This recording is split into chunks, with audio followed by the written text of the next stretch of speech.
Hey, what's up, everybody? It's Brian from USA.Patriot.Cards. Today, I'm taking Cage Lawyer's advice. That's right, Cage Lawyer. Appreciate what you're doing, keeping that show going. You just got one of those knacks for talking, and you could talk and talk and remain really interesting. So I do appreciate that, and I appreciate your continued effort in the hobby because I do enjoy your content. And recently, one of Cage's videos was, advice that he would give people who maybe have found themselves with too many cards around, or they're getting bored with their collection. What to do? Should I sell my cards? Should I get out of the hobby? Should I keep going? I still enjoy collecting. I just don't know what to do with my collection. I keep buying cards, and my collection keeps growing. I just, kind of need a lifeline here. I think we've all felt like that. So he said to make two piles of cards. Your first pile is, these are what I would consider my PCs, right? I'm in the hobby for this type of card, to have this connection with this type of card, whether it's a player or a team, or just, you have a really nice card you want to keep in your collection. That's one pile. Okay, I think he says if it would hurt you emotionally to know that that card was going to be moved, or you would look back upon moving that card and think, that hurts. That's one pile. Now, the next pile is everything else. Could be really expensive. It could be dirt cheap. But anything that's not going to emotionally, now, there's a difference between financially and emotionally. I don't think anything is really going to hurt you financially if you're selling it. But I think the main difference being, a card doesn't have to. You don't rank your favorite cards by value. You might, but I think you're going to have room for some bigger ticket items in your collection, and then you're going to have a lot of your collection is just going to be really cool stuff that might not be 5-6 figures. So you're going to have room for bigger cards in your collection. Right? I've got a few in mind, but that doesn't mean I can't sell a bigger card or won't sell a bigger card. And then there's going to be cards that, might not be the most valuable, but to you, they're irreplaceable and they'll never leave your collection. So when you're making list one, when you're making pile one, don't necessarily just rank them financially by how much they're worth. Think about, could I find this again? Did I pull this card? Does it have special meaning to me somehow? Every card comes with a little story, whether it's just I bought this on eBay, or you pulled it and you graded it and you're with your kid and it was great. Whatever the story, every card has at least a small story. So decide what story each card for you has, and then start to really narrow down your collection. And so I'll do this quickly let's do this, with these two cards here. These are two of my biggest cards, right? This is a 2017 rookie select field level Pat Mahomes rookie. So as far as select goes, this is the best you can do for Pat Mahomes, aside from the 101. This right here, this field level gold, is a humongous Patrick Mahomes rookie card. Now for me, this would be in the I don't necessarily want to part with this. It would hurt to part with this, okay? This I got a while back in a trade that I made, probably the biggest trade that I ever made. And of course, this was like the highlight for me and what was coming back. And so I've had a pretty large Mahomes bag ever since 2018. Or 2017, because I was buying pretty heavy back then, and I really liked Pat Mahomes because he played for Texas Tech, and I'm in Dallas, and so I saw him in college a few times on TV, and just I liked that his dad played Major League Baseball. He just made sense to me to collect, and so once he got drafted by the Chiefs, of course he was the guy that everybody was chasing out of that draft and out of those products in 2017, really from the get-go, but he was cheap. And so I've had a pretty nice Mahomes bag my entire journey since I got back in 2016. but I've pieced out most of that stuff. Now I'm left with maybe 3 or 4 rookies and a couple second years, and that's it. So if I was really going to knock out most of my Mahomes collection, I would want to keep this till the very bitter end. So this will be the first card in my keep pile, and this will be the first card in my move pile. Now, this is a great card. I traded for this at the beginning of football season last season. So the book on Mahomes was Tyreek is gone, and he just got beat by Joe Burrow, and Josh Allen had a great game against the Chiefs before the 13 seconds happened. And so, I saw a lot of people put Mahomes maybe even as low as 3rd in the NFL in terms of moving into last season. Everybody had Josh Allen 1. And then it was, Joe Burrow, Mahomes, or Mahomes, Joe Burrow. But I think the stock on this card, the direction that the player was moving in was an unknown. People didn't know.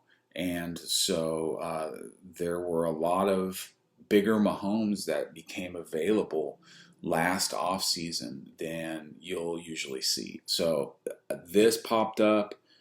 Was available. I traded some Josh Allen and Lamar Jackson stuff into this, and I was able to grab this, and now it's movable. And I love the card. It's a camo prism rookie autograph out of 25, a PSA 10. It's a Pop 6 card. And I love Prism everything. So, obviously, this card is huge to me. And this is a perfect example of when you're paring down your collection, it doesn't just mean take all the most valuable cards and put them in your keep pile, and then all the junk, put it in your sell pile. This is ready to go and ready to be moved. Now, I do want to, there's a number I want to reach. I traded into this at around 22, 23K, which is what it did last August. He comes out, wins a second Super Bowl, wins an MVP. I understand the market might not be where it was overall last August, but this is a card that, it's Pop 6. Not many people want to move it. Not many people certainly want to give what would be considered a fair value on it. I think it's tough when you're moving Mahomes stuff to get collectors that are willing to even, approach something that makes sense. Let's be honest. I saw that a lot with Luka, being a Luka collector, and now people I think are starting to sort of understand. Hey, I'm not going to get $40,000 from my Blue Ice Prism Luka, even though the last comp was 19. If I want to move my Blue Ice Luka, it's going to be somewhere in the neighborhood of the last comp at 19. That doesn't mean you have to be under 19 or even at 19. You could be at 20, 22, whatever. If there's a buyer, then if it's priced right, somebody will come along. So I say all that to say that with these bigger cards, it's not necessarily the last one sold for 100, so I got to sell mine for 90 type situation. I want 25K for this card, and it's available at that number. I probably would take 20K and 7 in trade if it's one or two cards, but that's where I'm at for this. I'd be making a little bit of money if I moved it at that, and I think that's fair, considering, again, I traded into this when he only had 1 Super Bowl and no Tyreek Hill, and I would be moving it with 2 Super Bowls now, and still no Tyreek Hill, but that doesn't matter. Okay, we are 10 minutes in. Now you got a good understanding of sort of what this exercise is and what I'm set out to do. So with that being said, there are my 2 piles. Let's go through my case. I've done a lot of trading, a lot of moving, and a lot of consolidating. So what used to be a ton of cards is now basically one. These are called body card cases. The body card instead of the bodyguard, it's the body card case, and you can get them on Amazon. I think mine cost me $100. I used to have two of these. They hold about, I imagine 80 cards, 80 to 100 cards, depending, and PSA slabs. Yeah, they're definitely available on Amazon. Used to, I would strap my two body card cases on a dolly and wheel them around the Dallas Card Show. Now I think I'll be able to just hold the one, but it does get heavy. So here we go. Let's go through this. Now, these two cards, Popovich Prism coach cards. Prism did coaches back in 2017. So it's not like they do coaches every year. So there is some significance to these two cards, being that you're not just going to go out and find a Prism Popovich without doing some looking, and it's gonna most likely come out of the 2017 set. So they're both 9s. I got the Hyper, and I got the Green Pulsar. This one's out of 25. I've got no allegiance to Greg Popovich, although I do think these are pretty cool cards, and I know somebody does out there. So these go in my see you later pile. Here is a Kawhi Leonard. We're starting small. But the thing that's cool about this is that I think it's a pop 1 or 2, but it's a finals ticket with the Raptors. He played 1 year in Toronto, and he won an NBA title. So, he got to the finals. He won the finals, and, he doesn't have a lot of cards as a Raptor. So this is pretty cool for somebody that is a Raptor fan. It is an all-foil cardboard card, and that makes it condition sensitive, condition difficult. So a PSA 10 is a nice card going in the see you later pile.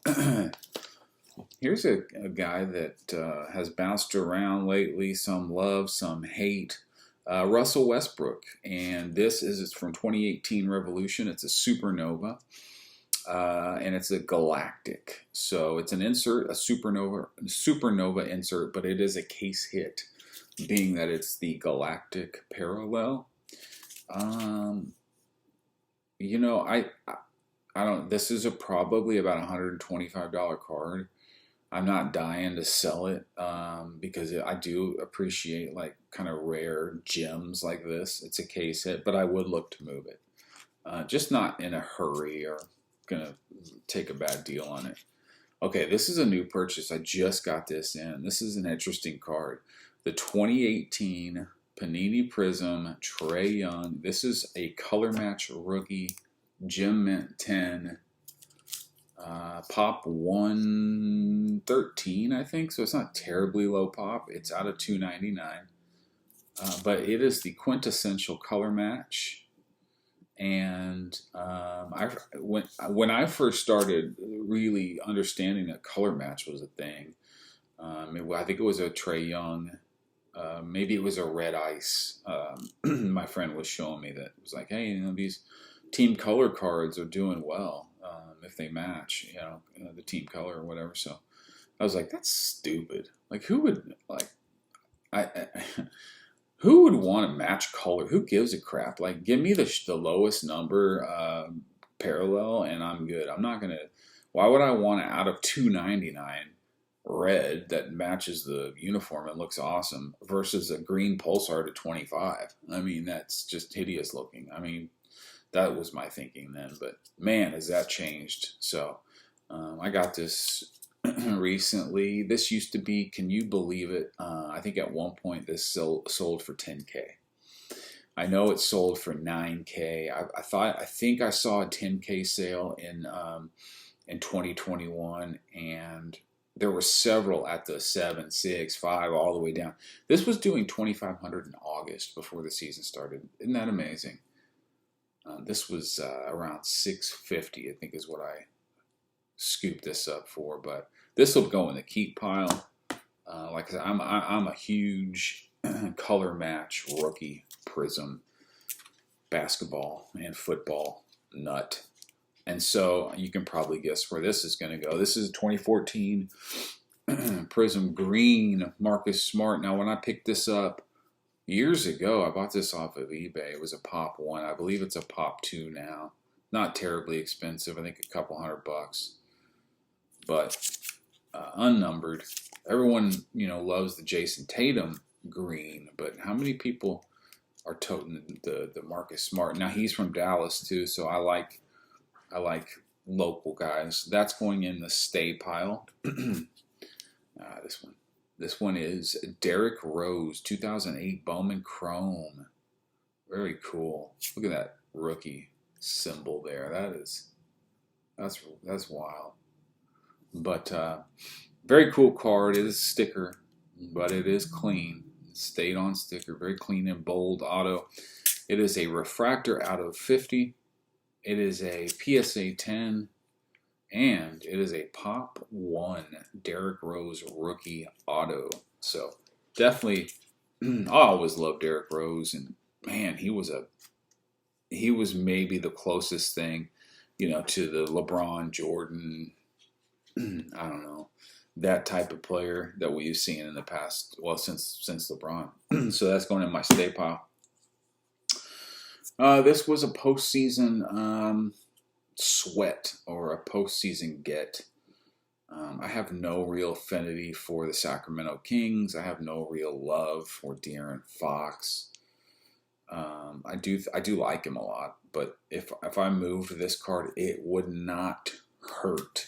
So this would go. Now, I'm not itching to just give it away. I'm not going to lose money on this. So if I have to keep it for a while before I get at least what I put back in, I will.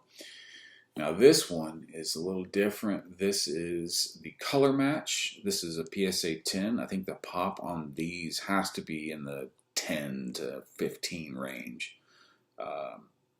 This is gorgeous. And it's his color match actually is out of 75, being the purple. So I'll just throw this in with my other Prism color matches. And yeah, this will be in the stay pile.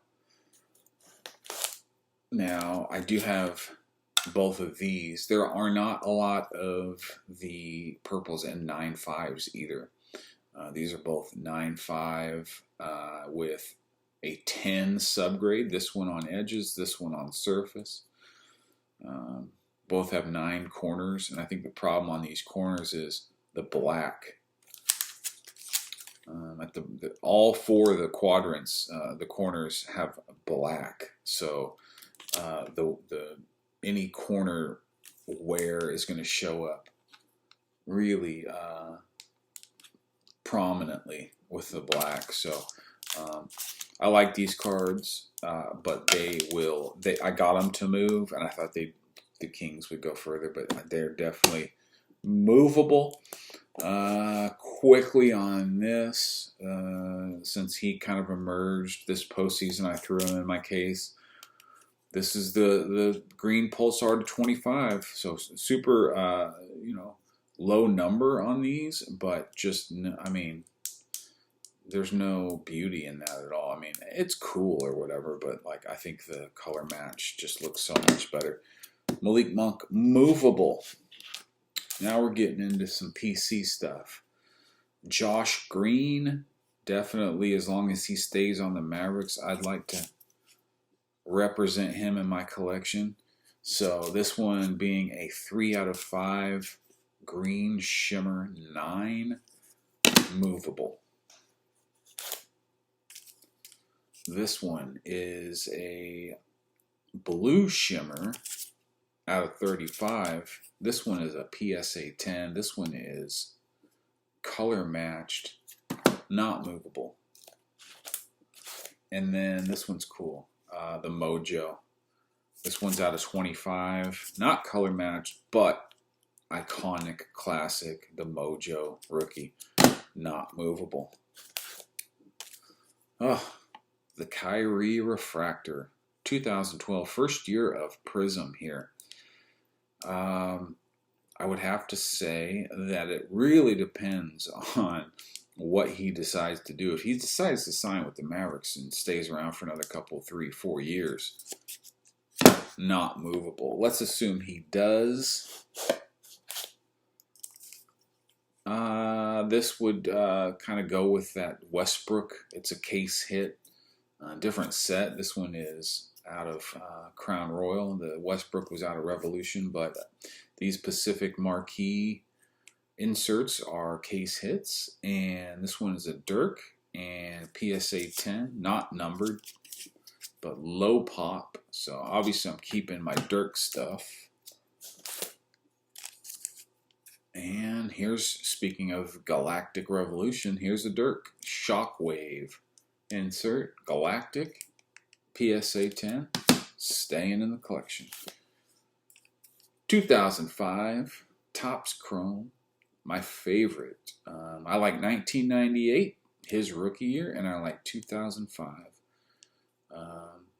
As far as Top Chromes go, Top Chrome sets go, those are my two favorite. This is a blue. This is out of 90. Weird, but this is, let's see, 1, 2, 3, 4, 5, 6, 7. This is his 7th year card. So there's really no 2005. They weren't in the play. I mean, I think they were in the playoffs, but 2007 was when they went to the finals and lost to the Heat. So there's no really significant anything significant about 2005, but it's like I said, my favorite Topps Chrome set, and it's a blue. It's a PSA 9. I'd like to upgrade to a 10 if possible, so I would move it in an effort toward doing that, but I don't see that happening anytime soon. This is a 2015 gold. This is select. I don't think they had like courtside and concourse and all that. I think there was just one version. This is out of 10. True gold. Dirk, keeping that one. 1998 Bowman's Best. Just a plain old base Dirk rookie.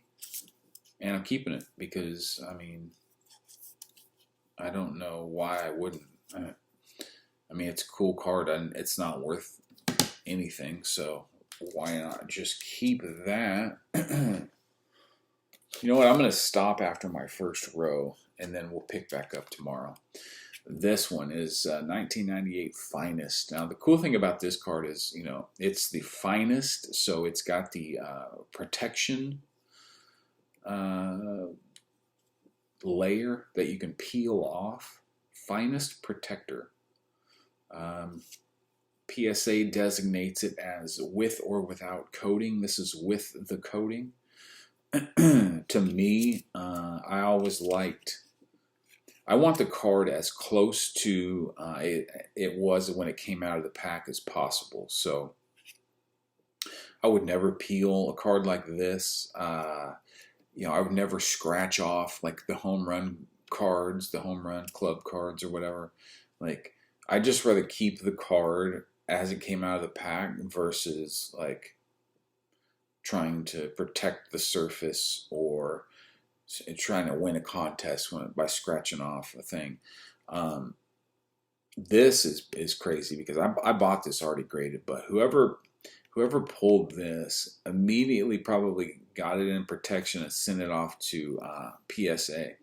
Not only did it get a 10, but Mike Baker authenticated it with a black diamond. Now, a black diamond means that black diamonds are flawless, pristine, and they make up the top 1% of the known examples of this particular card in the marketplace. So this has to be the cleanest copy of this card in the world. I mean,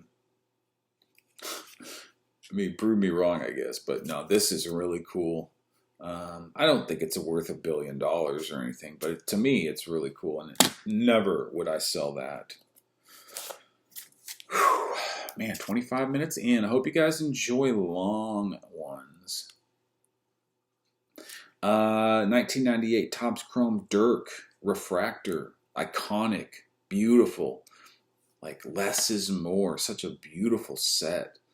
I mean, just you got the little tiny Mavericks. You got the little tiny name down here. Huge photo, refracting the crowd, and then just Topps Chrome rookie card. I mean, everything about it.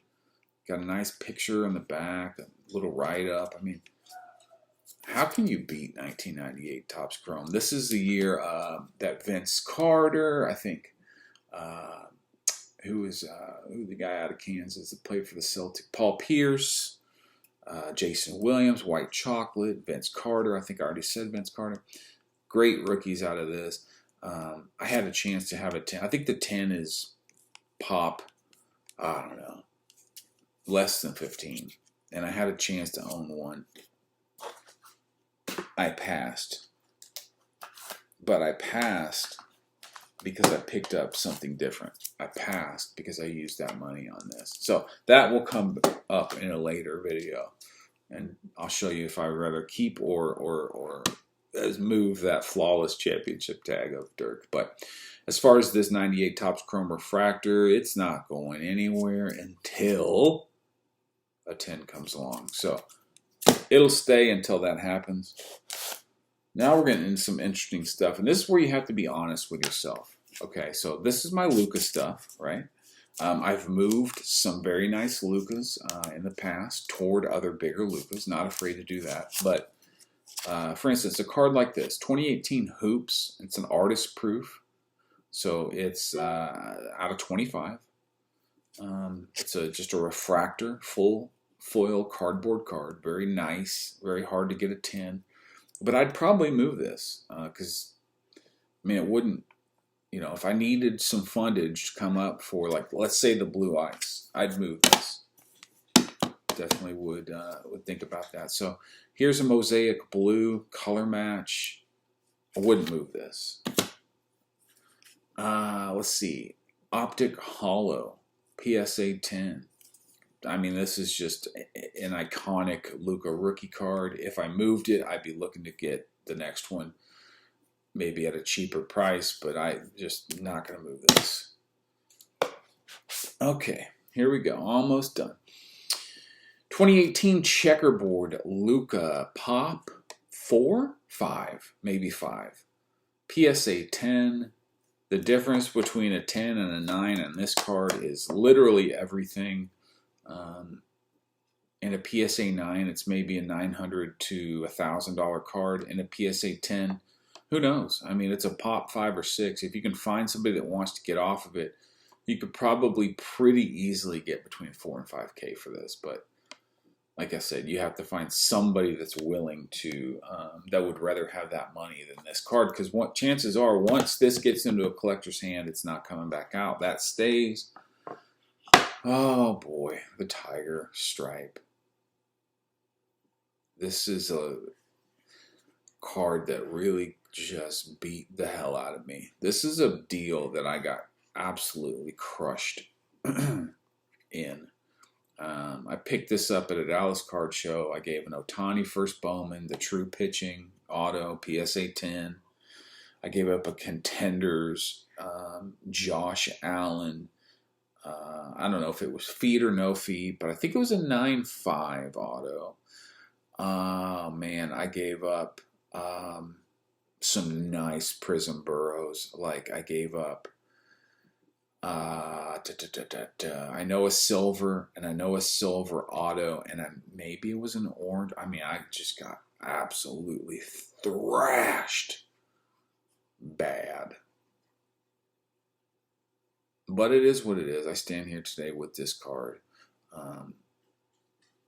And I'm not going to let that hurt my feelings. No, this definitely couldn't be moved. Shit. No way. I can't at this point. This is Poor Man color match for Luka. It's blue. It's fast break. It's got circles on it, and it's staying. Let's see. Oh, man.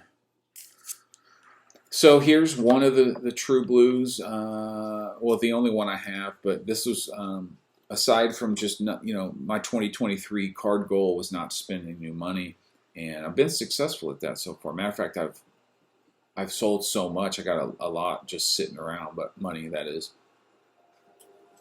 Here comes my robot. Hopefully you can still hear me. This is the True Blue 9.5. This is his True Color Match out of 199.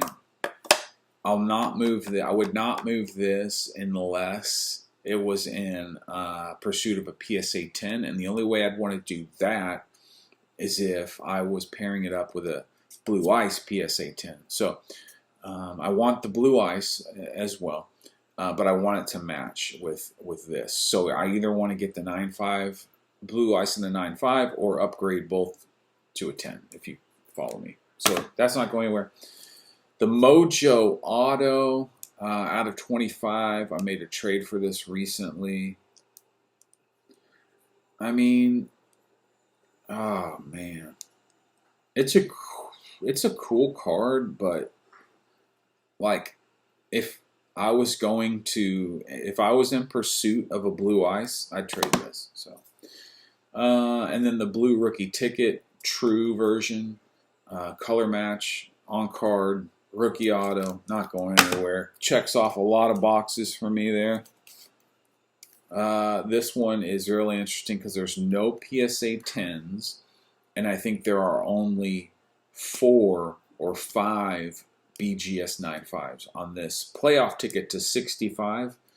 It's not the premium contenders, so it's not the chromium, right? It's the foil, and I love full foil cards that are like 9.5s or 10s because they're so hard to grade. They're so tough to grade. So this would not be going anywhere. Matter of fact, I'd like to get the full run of his contender autos at some point because I have this. It'd be hard to get the gold, but the Cracked Ice was one of my most recent acquisitions where I moved a bunch of, 1 to 5K cards to get this. So yeah. I mean, this is probably my second best Luka.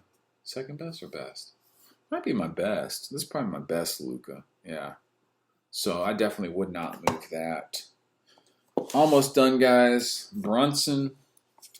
He was a Maverick, so I was going after him. True Blue to 10. Not moving. Blue Ice to 10. Not moving. Second Blue Ice to 10. Moving.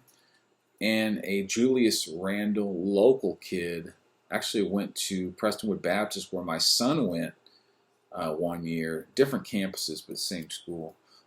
He played basketball, and the Prestonwood Baptist varsity basketball team is some of the best basketball in the country. But this isn't a huge card. It has doubled in value since I picked it up, which is surprising.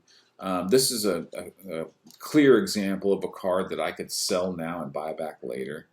The Knicks are hot right now. I don't know if it's worth it. Could be. If it was, I would move it. And then let me just finish here. But for now, I'm going to keep it. The White Sparkle.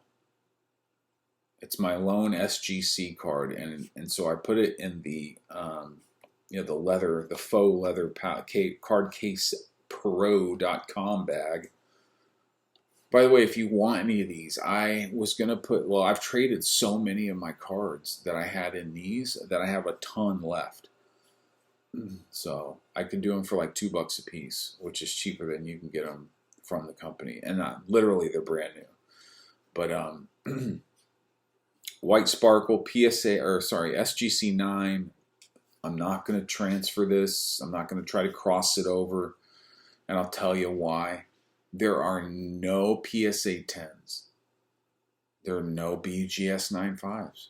The highest grade of this card is it's a PSA 9, it's a BGS 9, and it's an SGC 9.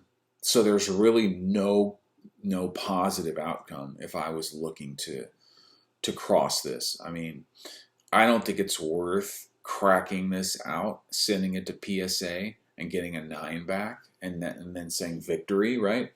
Because there's too many things that could go wrong. And then let's say it comes back an 8, and so then I'm like, well, screw it.